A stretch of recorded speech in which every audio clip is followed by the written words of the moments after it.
اعوذ باللہ من الشیطان اللعین الرجیم بسم اللہ الرحمن الرحیم الحمد للہ رب العالمین والصلاة والسلام علی سید الانبیاء والمرسلین طٰہٰ و یاسین الرسول المسدد والنبی الممجد المصطفى الامجد مولانا و مقتدانا ابی القاسم محمد وآلہ الطیبین الطاہرین المعصومین المظلومین المنتجبین المنتخبین واللعنۃ الدائمۃ الباقیۃ علی اعدائہم اجمعین من الآن الی قیام یوم الدین اما بعد فقد قال اللہ تعالی فی محکم کتابہ المبین وفرقانہ الحمید وقولہ الحق بسم اللہ الرحمن الرحیم واللہ اخرجکم من بطون امہاتکم لا تعلمون شیئا وجعل لکم السمع والابصار والافئدۃ لعلکم تشکرون۔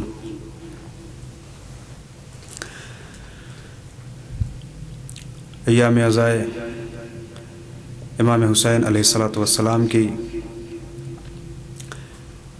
یہ پہلی مجلس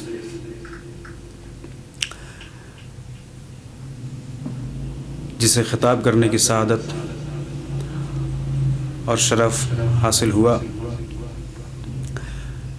میں اول العصر ٹی وی کا بہت بہت شکر گزار ہوں کہ انہوں نے اس حقیر سے طالب علم کو یہ شرف بخشا کہ عزائے امام حسین علیہ السلام کی مجالس کو خطاب کروں، اور میں خداوند کریم سے اور اس کی بارگاہ میں یہ دعا گو ہوں کہ اللہ ان مومنین کو سلامت رکھے کہ جو اس چینل کے ذریعے سے عزائے امام حسین علیہ السلام، مذہب امام حسین علیہ السلام، مذہب اہل بیت کی خدمات کو انجام دے رہے ہیں۔ انسان جو اس دنیا میں آیا تو وہ عبث اور بیکار نہیں آیا، بلکہ اس کے اوپر بہت ساری ذمہ داریاں بھی عائد کی گئیں۔ حالانکہ جب یہ انسان دنیا میں آیا تو حقیقت یہ ہے کہ یہ کسی قابل نہیں تھا، بلکہ اگر ہم قرآن کی روح سے دیکھیں لم یکن شیئا مذکورا تو یہ قابل ذکر بھی نہیں تھا۔ جس آیہ کریمہ کی میں نے تلاوت کی اس میں اللہ خود انسان سے خطاب کر رہا ہے کہ واللہ اخرجکم من بطون امہاتکم لا تعلمون شیئا، کہ اللہ نے شکم مادر سے جب تم کو باہر نکالا تھا تو تمہاری حیثیت یہ تھی کہ تم کچھ نہیں جانتے تھے، لیکن ساتھ ہی ساتھ اللہ نے جہاں انسانوں کو یہ بتایا کہ انسان جاہل دنیا میں پیدا ہوا، لا تعلمون شیئا کا مصداق آیا اس دنیا میں، وہیں پہ اللہ نے اس آیت میں کچھ نعمتوں کا بھی تذکرہ کیا اور ارشاد ہوا کہ وجعل لکم السمع والابصار والافئدۃ لعلکم تشکرون، مگر اس اللہ نے تمہیں قوت سماعت یعنی کان عطا کیے، قوت بصارت یعنی آنکھیں عطا کی، اور اس کے بعد مطالبہ کیا کیا گیا ہم سے، حالانکہ اللہ جو تمام نعمتوں کو عطا کرنے والا ہے، اگر کوئی انسان یہ سوچے کہ ہم اللہ کے شکر کا حق ادا کر دیں تو یہ ناممکن ہے، ماشاءاللہ، لیکن اس نے یہ نہیں کہا کہ تم میرے شکر کا حق ادا کر دو، بلکہ اتنی نعمتیں دینے کے بعد اللہ نے کہا لعلکم تشکرون، میرے بندو تم میرا شکر ادا کرو۔ اتنی نعمتوں کو دینے کے بعد اللہ نے ہم سے کوئی بہت بڑا مطالبہ نہیں رکھا کہ ہم نے چونکہ تمہیں اتنی زیادہ نعمتیں دی ہیں لہٰذا تم بھی اس کے بدلے میں ہمیں کچھ دو، بلکہ صرف ایک مطالبہ رکھا اور اس مطالبے کا نام ہے شکر، کہ تم میرا شکر ادا کرو۔ کن چیزوں کے بدلے میں شکر ادا کریں کا وجعل لکم السمع، آیت اگر ہم پیچھے پڑھیں تو خود آیت ہمیں بتا رہی کہ شکر ہمیں کس چیز کے بدلے میں کرنا ہے۔ آیت کہہ رہی ہے وجعل لکم السمع والابصار والافئدہ، اس نے قوت سماعت یعنی کان عطا کیے، اس نے قوت بصارت یعنی آنکھیں عطا کی، اس نے قوت تفکر و تدبر یعنی دل عطا کیا، اور ان کے بدلے میں ہم سے مطالبہ صرف یہ کیا گیا ہے کہ ہم شکر ادا کریں۔ ان کا شکر ادا کیسے ہوگا؟ ظاہر سی بات ہے کہ اگر کوئی انسان یہ کہے کہ ہم مصلی بچھائیں اور مصلی بچھانے کے بعد ہاتھ میں تسبیح لے اور تسبیح لینے کے بعد شکرن للہ کہنا شروع کر دیں اور کہہ دیں کہ ہم نے تو شکر ادا کر دیا، تو یہ شکرن للہ کا ورد ہو سکتا ہے مگر شکر نہیں ہو سکتا ہے۔ پھر شکر کیا ہوگا؟ شکر کی تعریف جب کی گئی تو تعریف یوں کی گئی کہ کسی چیز کو اس کے مقصد تخلیق کے مطابق استعمال کرنے کا نام شکر ہے۔ یعنی کان اگر عطا کیا گیا ہے تو اسے سننا، اس کے ذریعے کان ہمیں سننے کے لیے عطا کیے گئے ہیں، اگر ہم کان سے سن رہے ہیں تو اس کا شکر ہے۔ تو انسان کان سے بہت ساری چیزیں سنتا ہے، انسان اسی کان سے گانے بھی سنتا ہے، اذان کی آواز بھی سنتا ہے، انسان اسی کان سے گالیاں بھی سنتا ہے اور والدین کی دعائیں بھی سنتا ہے، تو کیا دونوں شکر کے زمرے میں آتے ہیں؟ کا نہیں۔ اگر سننے کے حوالے سے ہم قرآن کا جائزہ لیں تو پھر کیا کہہ رہا ہے قرآن؟ اللہ نے قرآن میں ارشاد فرمایا کہ جنات و انسانوں کی اکثریت ہے جنہیں ہم جہنم کے حوالے کر دیں گے۔ پروردگارہ کیوں؟ ان کا قصور کیا ہے؟ حالانکہ وہ اکثریت جو ہے ایسا نہیں ہے کہ وہ سب کے سب گناہ گار ہیں، سب کے سب اللہ کے نافرمان بندے ہیں، اس میں نمازی بھی ہیں، پرہیزگار بھی ہیں، روزہ دار بھی ہیں، لیکن اللہ نے کہا کہ بہت سارے وَلَقَدْ ذَرَأْنَا لِجَهَنَّمَ كَثِيرًا مِنَ الْجِنِّ وَالْإِنسِ، جناتوں اور انسانوں کی اکثریت ہے کہ ہم ان کو جہنم کے حوالے کر دیں گے۔ پروردگار وجہ کیا ہے؟ اللہ نے کہا کیونکہ ان کے پاس کان ہیں مگر وہ سنتے نہیں ہیں۔ آخر کوئی ایسا ہے دنیا میں جس کے پاس کان ہو اور وہ سنے بھی نہ؟ کہانی کوئی ایسا نہیں۔ پھر آیت ہمیں کس چیز کی طرف متوجہ کرنا چاہ رہی ہے؟ کہ آیت ہمیں بتانا چاہ رہی ہے کہ اللہ نے جو سننے کا حکم دیا ہے اگر ہم وہ نہ سنیں تو یہ کفر ہے، اور اللہ نے جو سننے کا حکم دیا ہے اگر ہم اس پہ عمل کر رہے ہیں تو یہ شکر ہے۔ مفہوم شکر یہ ہے کہ انسان ان کانوں کے ذریعے سے وہ سنے جو خدا چاہ رہا ہے۔ اللہ کیا چاہ رہا ہے، کیا سنانا چاہ رہا ہے، انسان کو کیا سننا چاہیے؟ کوئی ایسا ہے کہ کوئی ایسی چیز ہے کہ ہم سوچیں کہ ہاں اللہ چاہ رہا ہے کہ ہم یہ سنیں، یا کوئی ایسی چیز ہے کہ اگر وہ سننے والوں نے نہ سنا ہو تو ان پہ عذاب نازل ہوا ہو؟ تو ہمیں اگر ہم تاریخ کا جائزہ لیں، تاریخ کا تعاقب کریں تو ہمیں بہت سارے واقعات ملتے ہیں۔ سننے کے لیے کیا ہے؟ ہم اللہ کا جو جہاں ذکر ہو ہم وہ سنیں، یہ کان کا شکر ہے۔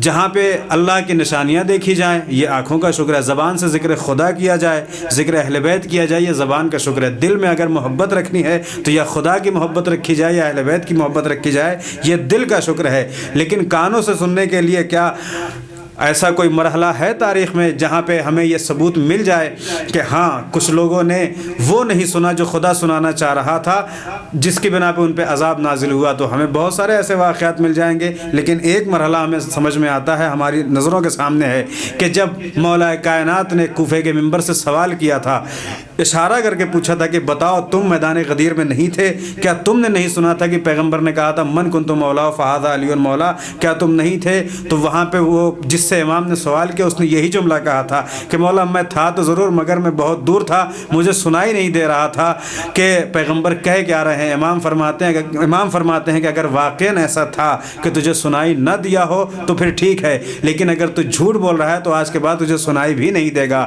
تاریخ گواہ ہے کہ دیکھنے والوں نے دیکھا کہ وہ شخص جب مسجد سے باہر نکلا ہے تو مسجد میں داخل ہونے سے پہلے تو وہ سن رہا تھا، لیکن باہر نکلا تو وہ بہرا ہو چکا تھا۔ یعنی یہ غدیر کی ولایت کی آواز ہے جسے اللہ سنانا چاہ رہا ہے۔ اور جہاں تک یہ سوال پیدا ہوتا ہے کہ کوئی کہہ دے کہ ہم بہت دور کھڑے تھے لہٰذا پیغمبر کی آواز ہمیں سنائی نہیں دی، چونکہ ایام عزا کی یہ مجالس ہیں اور مجلس امام حسین سے مولا علی کے ذکر کا بہت گہرا ربط ہے۔ اکثر افراد یہ کہتے ہیں کہ جب ایام عزا کی مجلسیں ہیں ہم سال بھر مولا علی کا تذکرہ سنتے ہیں، مجلس عشر اولا میں ایام عزا کی مجالس میں تو کوئی اور تذکرہ ذکر امام حسین ہونا چاہیے۔ البتہ اگر ہم شہادت امام حسین کا مقصد بھی اگر ہم دیکھیں تو ہمیں صاف صاف نظر آتا ہے کہ جب امام نے لشکر یزید سے خطاب کیا تھا کہ بتاؤ کیوں قتل کرنا چاہتے ہو، تو کسی نے یہ نہیں کہا کہ چونکہ تمہارے جد نے اسلام کی تبلیغ کی تھی، چونکہ تمہارے جد نے کفر کو نیست و نابود کیا اس لیے ہم تمہیں قتل کرنا چاہتے ہیں، بلکہ لشکر یزید سے ایک ہی آواز آئی تھی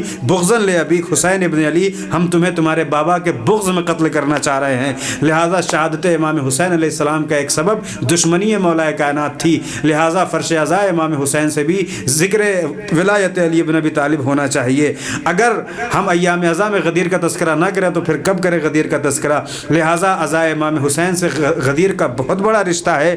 لہٰذا اگر کوئی یہ کہے کہ ہاں یہ بات سچ ہے کہ پیغمبر نے، چونکہ غدیر کے میدان میں 1.25 لاکھ حجاج کرام موجود تھے، اب ہر ایک تک تو پیغمبر کی آواز نہیں پہنچ سکتی، سکتی، لہٰذا کوئی صحابی کہہ سکتا ہے کہ ہاں میرے کان میں نبی کی آواز نہیں آئی تھی، لہٰذا اگر کوئی یہ کہے تو یہ بات ناقابل قبول ہے، اس لیے کہ اسی سلسلہ نبوت کی ایک کڑی ہے جنہیں ابراہیم کہتے ہیں۔ جب اللہ نے ابراہیم سے کہا تھا کہ تم حج کے لیے آواز دو لوگوں کو، تو ابراہیم نے یہی جملہ کہا تھا کہ پروردگار میری آواز میں اتنی طاقت نہیں ہے کہ میں آواز دوں تو ہر ایک تک میری آواز پہنچے، لیکن اللہ نے کہا ابراہیم بلانا تمہارا کام ہے، سماعتوں تک تمہاری آواز پہنچانا ہمارا کام ہے۔ اور جب ابراہیم نے حج کے لیے آواز دی ہے تو آواز صرف سماعتوں تک نہیں پہنچی بلکہ صلبوں تک پہنچی۔ یہی وجہ ہے کہ جس نے صلب میں رہ کے بھی ابراہیم کی آواز پہ لبیک کہا وہ آج بھی حاجی بنتا ہے، اسے شرف زیارت بیت اللہ ملتا ہے۔ تو جب اللہ ابراہیم کی آواز کو صلبوں تک پہنچا سکتا ہے تو فخر ابراہیم کی آواز کو کیوں نہیں صلبوں تک پہنچا سکتا؟ لہٰذا اگر کوئی یہ کہے کہ نبی کی آواز ہم نے نہیں سنی تو وہ سراسر جھوٹ بول رہا ہے۔ دراصل یہ پوری سازش رچی گئی تھی کہ ہم غدیر کی آواز کو چھپا دیں گے، لیکن حق کا کمال یہ ہے کہ اسے جتنا دبایا جاتا ہے یہ اتنا ہی ابھر کے سامنے آتا ہے۔ مثال کے طور پہ یہی عزاداری امام حسین علیہ السلام ہے جس کے استقبال کے لیے ہم یہ صف عزا بچھائے ہوئے ہیں۔ یہی سوشل میڈیا ہے کہ جس کے ذریعے سے بہت کوشش کی گئی، عزاداری کے خلاف سازشیں کی گئیں، عزاداری کے خلاف ویڈیوز بنائے گئے، عزاداری کے خلاف بیانات جاری کیے گئے کہ کسی صورت سے عزا امام حسین کا سلسلہ ختم ہو جائے۔ لیکن کل یہی سوشل میڈیا جس کے ذریعے سے عزاداری کی آواز کو دبایا جا رہا تھا، آج وہی سوشل میڈیا ہے جس کے ذریعے سے عزاداری کو گھر گھر تک پہنچایا جا رہا ہے۔ جتنی حق کو جتنا دبایا جائے گا، حق کا کمال یہ ہے کہ حق اتنا ہی ابھر کے سامنے آئے گا۔ لہٰذا اگر انسان سے مطالبہ کیا گیا ہے کہ تم میرا شکر ادا کرو، کن چیزوں کے بدلے میں شکر ادا کرنا تھا؟ کا سماعت کے بدلے میں، کان کے بدلے میں، زبان کے بدلے میں، دل کے بدلے میں، آنکھوں کے بدلے میں۔ حالانکہ کوئی کہے گا کان بھی کوئی نعمت ہے، دل بھی کوئی نعمت ہے، آنکھیں بھی کوئی نعمت ہے، لیکن میں ان سے بس یہی کہنا چاہوں گا کہ چل کے اگر کسی کو اندازہ نہ ہو کہ کان کتنی بڑی نعمت ہے، آنکھیں کتنی بڑی نعمت ہیں، تو چل کے کسی ایسے مریض سے ملے جن کی آنکھیں دیکھنا بند کر دیں، پتہ چل جائے گا آنکھیں کتنی بڑی نعمت ہے، دل کتنی بڑی نعمت ہے۔ اگر ہم کسی ایسے انسان کو دیکھیں جس کے دل نے دھڑکنا چھوڑ دیا ہو، ہمیں پتہ چل جائے گا دل کتنی بڑی نعمت ہے، کان کتنی بڑی نعمت ہے اللہ نے جو عطا کیا ہے۔ اگر ہم کسی بہرے کو دیکھیں تو ہمیں اندازہ ہو جائے گا کہ یہ کان کتنی بڑی نعمت ہے۔ لیکن اتنی بڑی نعمت کے باوجود اللہ نے ہم سے کیا کہا؟ لعلکم تشکرون، صرف تم میرا شکر ادا کرتے رہو، ہم تم سے راضی ہو جائیں گے۔ یہ شکر کون سی ایسی چیز ہے؟ آخر شکر ہے کیا؟ اتنی بڑی نعمتوں کو دینے کے بعد اللہ نے ہم سے مطالبہ صرف شکر کا کیا ہے۔ ہم سے یہ نہیں کہا کہ تم ہماری راہ میں اپنی جان دے دو، ہم سے یہ نہیں کہا کہ تم ہماری راہ میں اپنی اولاد کو قربان کر دو، ہم سے یہ نہیں کہا کہ تم ہماری راہ میں اپنے مال و دولت کو لٹا دو، بلکہ کہا کہ ہم نے یہ نعمتیں دی ہیں مگر مطالبہ صرف یہ ہے کہ تم شکر ادا کرتے رہو۔ پروردگارہ شکر اتنی بڑی نعمت، شکر اتنا بڑا عمل کیسے ہے جس کے اتنی بڑی نعمتوں کے باوجود ہم سے مطالبہ صرف شکر کا کیا گیا ہے۔ عزیزان گرامی، اگر ہم شکر کی اہمیت کو سمجھیں تو مولا امام سجاد علیہ السلام صحیفہ سجادیہ میں ارشاد، اس کے خطبے میں ارشاد فرماتے ہیں کہ شکر کیا ہے۔ امام سجاد نے فرمایا کہ شکر ایک ایسا ذکر ہے، شکر ایک ایسی شے ہے کہ جس کے ذریعے سے انسان اور جانوروں میں فرق ظاہر ہو جاتا ہے۔ یعنی نعمتیں جانوروں کو بھی دی گئی ہیں لیکن جانوروں سے مطالبہ نہیں کیا گیا ہے کہ تم شکر ادا کرو، مگر وہی نعمتیں انسانوں کو دی گئی ہیں جس سے، اور نعمتیں دینے کے بعد انسانوں سے کہا تم شکر ادا کرو۔ یعنی انسان اور جانوروں کے درمیان جو حد فاصل ہے وہ شکر کا مرحلہ ہے۔ جو انسان شکر گزار ہے وہ انسان ہے، اور اگر وہ نعمتیں پانے کے بعد کفران نعمت کر رہا ہے، اس کا مطلب کہ وہ چلتا پھرتا جانور ہے، انسانوں کی شکل میں وہ جانور ہے، اس لیے کہ اس نے سمجھا ہی نہیں ہے کہ خدا نے یہ جو نعمتیں دی ہیں اس کا مقصد کیا ہے، اس کا مفہوم کیا ہے۔ اور تمہید میں نے جملہ عرض کیا کہ انسان جو اس دنیا میں آیا تو بس نہیں آیا بلکہ اس کے اوپر کچھ ذمہ داریاں ہیں، اور اللہ نے انسانوں کو تنہا نہیں چھوڑا بلکہ پہلا انسان جو اس نے خلق کیا تو وہ انسان کے ساتھ ساتھ رہنما بھی تھا، جسے جناب آدم کہتے ہیں۔ جہاں وہ انسان تھے وہی رہنما بھی تھے۔ کسی نے ہمارے امام سے پوچھا کہ مولا، اللہ نے پہلے نبیوں کو کیوں خلق کیا؟ امام فرماتے ہیں تاکہ میدان محشر میں ایک بندہ بھی نہ ہو جو یہ کہے کہ ہماری ہدایت کے لیے کوئی موجود نہیں تھا اس لیے ہم گمراہ ہو گئے۔ ہر دور میں اللہ نے ہدایت کا کوئی نہ کوئی انتظام کیا ہے، چاہے وہ کتنا ہی مشکل دور رہا ہو۔ پیغمبر کے بعد کا زمانہ اتنا مشکل دور تھا، اتنا مشکل زمانہ تھا، جہاں پہ یہ پہچان کرنا مشکل ہو گیا تھا کہ امام کا واقعی چاہنے والا کون ہے اور ڈھونگ کا لباس کس نے پہنا ہوا ہے، اور دھوکہ کھانے والوں نے دھوکہ بھی کھایا ہے۔ امام کا دشمن امام کا لباس پہن کے کوفے میں وارد ہو جاتا ہے اور لوگ پہچان نہیں پاتے کہ یہ امام ہے یا کوئی اور ہے، اور سب بتا دیتے ہیں، بعد میں پتہ چلتا ہے کہ وہ آنے والا امام کا دشمن ہے۔ لیکن ان نامساعد حالات میں بھی امام نے اپنی تبلیغ کو جاری رکھا، لوگوں کی رہنمائی کو جاری رکھا۔ جس امام مظلوم کے نام کی ہم صف عزا بچھا رہے ہیں، وہ امام مظلوم 28 رجب کو اس امام مظلوم کا قافلہ چلا ہے، کس غرض سے؟ صرف اور صرف دین الہی کے تحفظ کے لیے۔ آج ہماری سانسیں ممنون کرم ہے امام حسین کی قربانی کی۔ اگر آج ہمارے پاس دین موجود ہے، جینے کا سلیقہ موجود ہے، امام مظلوم کی قربانی کا نتیجہ ہے یہ۔ 28 رجب کو یہ قافلہ چلا ہے۔ واقعہ کیا ہوا تھا؟ بیعت کا مطالبہ کیا گیا تھا امام حسین سے، کہا گیا کہ امام سے بیعت لے لو۔ کیوں بیعت لے لو؟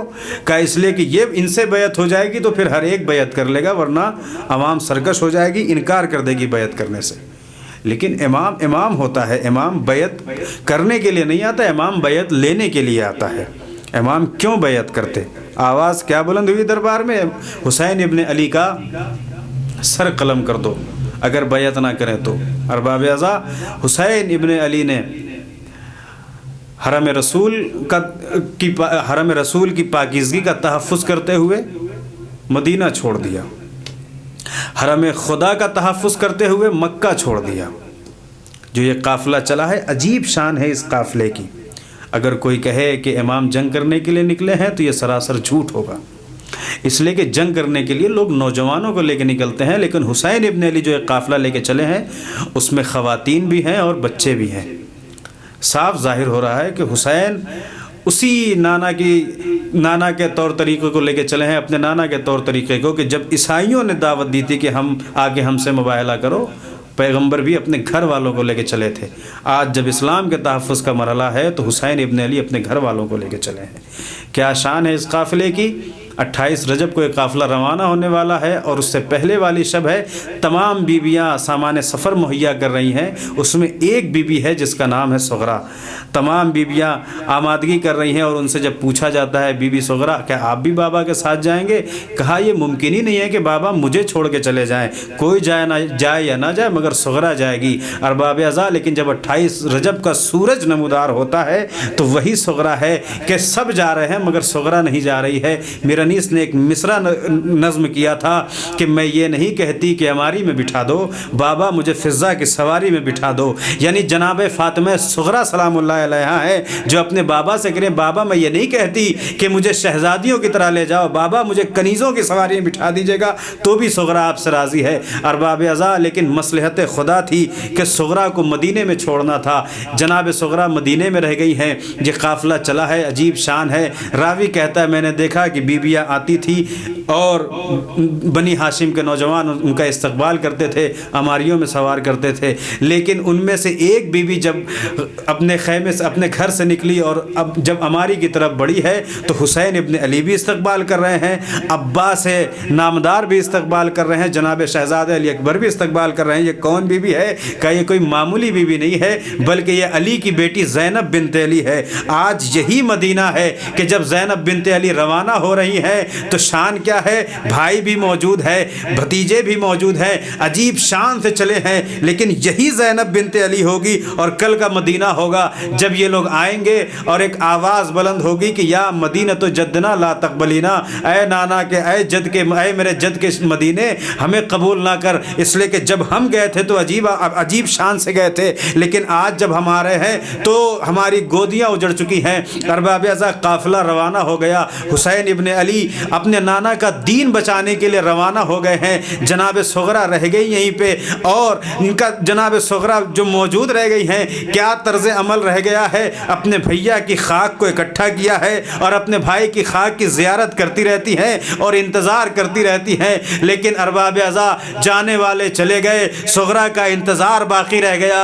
جس اکبر کا انتظار صغرا کرتی رہی وہ اکبر نہیں آنے والا ہے. جس اصغر سے بڑی مشکل سے صغرا جدا ہوئی ہے اس اصغر کا استقبال اس اصغر کا انتظار ہے صغرا کو, مگر وہ بھی آنے والے نہیں ہے. ارباب عزا یہ قافلہ چلا ہے, اپنی منزلوں کو طے کرتا ہوا چلا ہے. راستے میں نہ جانے کتنے چاہنے والے ملے ہیں لیکن امام نے ہر ایک کو اپنے ساتھ نہیں لیا. ارباب عزا یہ قافلہ مکے میں بھی پہنچا ہے. وہاں پہنچنے کے بعد امام نے حج کو عمرے سے بدلا ہے. اور اسی قافلے میں جب زینب بنت علی نے اپنے شوہر عبداللہ سے کہا تھا کہ میرے والی و وارث میں تم سے ایک چیز کا سوال کرتی ہوں, آج تک زینب نے تم سے کچھ نہیں مانگا تھا لیکن میں آج کچھ مانگنا چاہتی ہوں. عبداللہ نے کہا بی بی مانگیے, آپ کیا کہنا چاہ رہی ہیں؟ کہا میں اپنے بھیا کے ساتھ سفر پہ جانا چاہ رہی ہوں, آپ خدا کے واسطے انکار نہ کیجیے گا, منع نہ کیجیے گا. ارباب عزا عبداللہ کی آنکھوں میں آنسو آ گئے.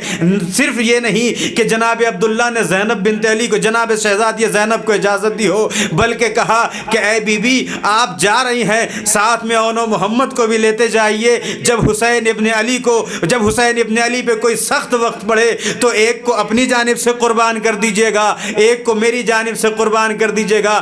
ارباب عزا یہ جذبہ تھا ان افراد کا جو لشکر حسینی میں شامل تھے. حسین یہ لشکر لے کے چلے. جناب زینب نے اپنا بھی ارمان پورا کیا, اپنے شوہر جناب عبداللہ کا بھی ارمان پورا کیا, جناب اون کو بھی قربان کر دیا, جناب محمد کو بھی قربان کر دیا. سيعلم الذين ظلموا أي منقلب ينقلبون إنا لله وإنا إليه راجعون.